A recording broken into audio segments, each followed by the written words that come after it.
So yun guys, good evening sa inyo lahat. So i-update ko lang kayo dito sa aking ginagawang hagdanan. So ito na yung ating ginagawang hagdanan.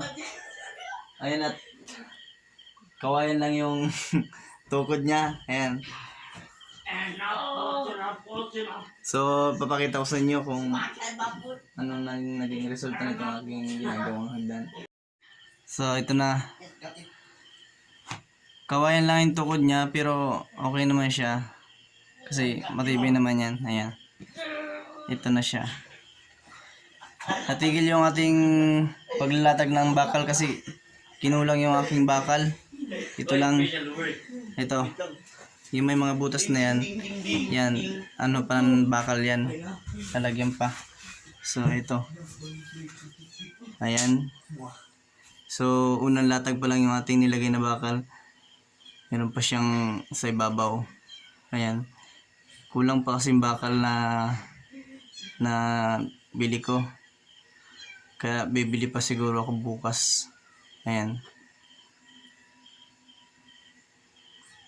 Ito na siya. At ayan, at zero lang yung ating ginawang forma, no.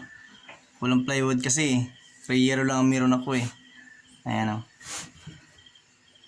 Ito na siya. Ayan. Ayan guys. So ayan guys.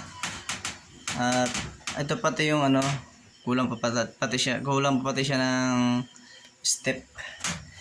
Marami pa nating kulang. Ayan, tingnan natin yung natutulog dito sa taas.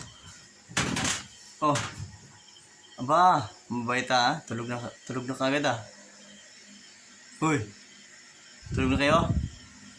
Ba, mabait yung mga to ah. Ang bilis matulog ah. Samantalang hating gabi na, gising pa to minsan ah. Aray. Sakit sa baba. Okay, ito na guys. So yun guys, hanggang dito na lang guys. At abangan nyo yung mga susunod pang gagawin natin dito sa hagdan. Hanggang sa matapos pagbuhos. So yun guys, please like and subscribe. Salamat.